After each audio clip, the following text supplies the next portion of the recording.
Hello and welcome to the audio highlights for Chapter 10, Individuals and Families of Arab Descent. So this chapter starts out by defining what individuals or families might fall into this chapter of the cultural group that we are focusing on.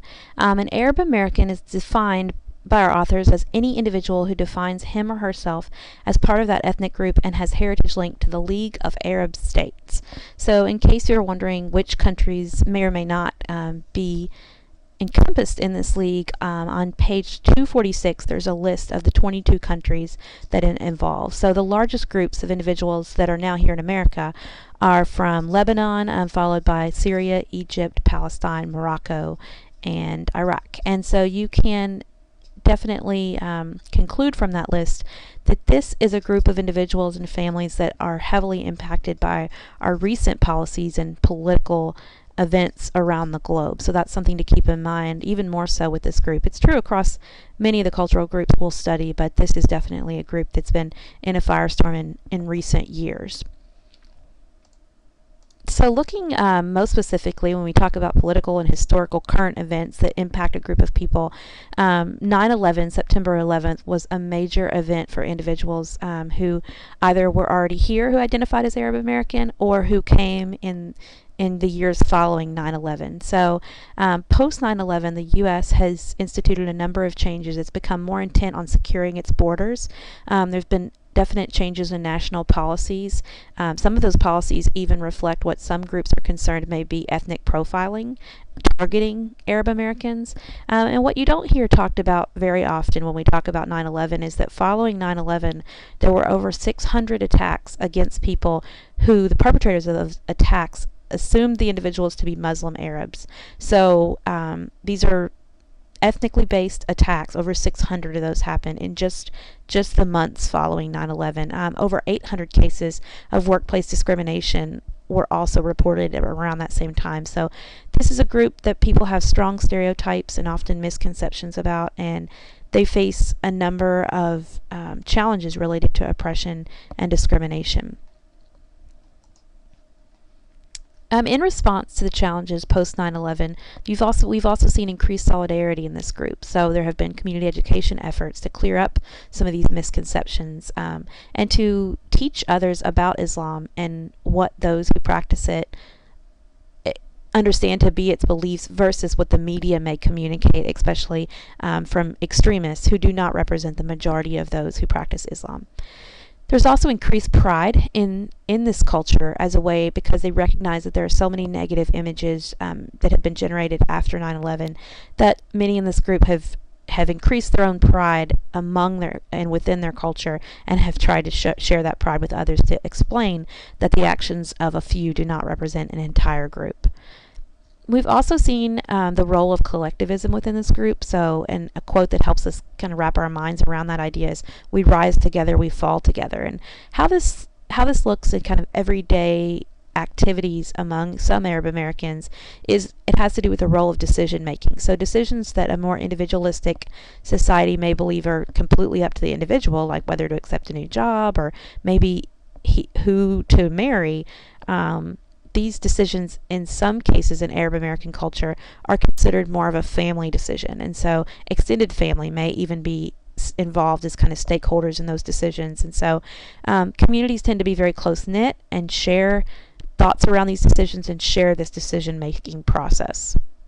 And this can be very different for those who have come from a more individualistic background and where we make our own decisions and we kind of rise or fall on our own from those decisions. I really like that this chapter has some good practical summaries of communication styles that may be more commonly seen among Arab Americans. So they explain that nonverbal gestures are going to be used in many cases to express emotion. There may be a greater comfort in touching or standing very close to each other than in other cultural groups.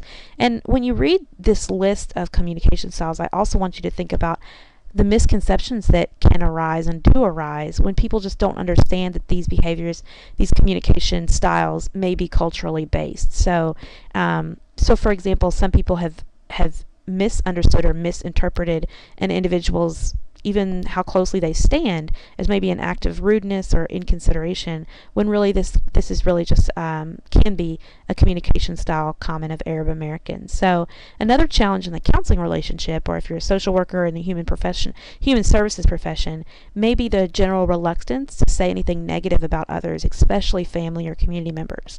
So you can imagine how challenging that can be if my job is to work with you on the tensions that you're experiencing at home with your family, if you feel like that it would be improper or wrong of you to talk negatively about your family to an outsider. So this is one way that a cultural difference like this would be extremely important for a professional to know, so that you could also have dialogue around this and find ways that would be best for everyone to resolve the situation at hand.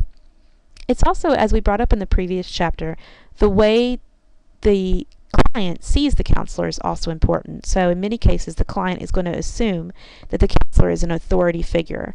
And with that assumption, many times the client will ask for specific concrete solutions to their problems. So you'll sometimes have clients that will say, well, what exactly do you want me to do? Sometimes they'll even get out a piece of paper to write down word for word what you tell them to do to solve their problem. It can be very frustrating for people to learn that most counselors don't approach therapy in that manner. So it's much preferable to help a client come to terms and kind of solve their own problems in the way that they would learn to solve problems, versus to just give solutions. But this can be frustrating, so it's important to know from the start of a relationship that some Arab American clients are going to view the counselor as an authority figure, and therefore are going to want very concrete, specific solutions. So it would be important to address that up front in the relationship and explain kind of how counseling works, and also work together to see how it can best work in a culturally competent manner. Last, we have some final counseling considerations that just a reminder that with this group particularly, it's a counselor or a human services professional's role to also serve as an advocate for their client individually, locally, and nationally. And that can seem overwhelming if you think about, oh gosh, now I have another kind of job tacked onto my job. But really, this can be as simple as being an avid and a careful consumer of media, of watching out for when the media continues to propagate the negative stereotypes of Arab Americans without characterizing them in a fair and accurate manner. And also keeping an eye on U.S. foreign policy towards Arab, Middle East, and the neighboring regions. It'll be important to know in general what's going on in many of the home countries of clients that you may work with, so that you could know kind of some of the struggles that they may be facing both here in America and maybe through family members at home. So many of these multicultural competencies that you're applying to this group of individuals are going to be helpful for you across other groups, and I know we've already talked about several of them as well.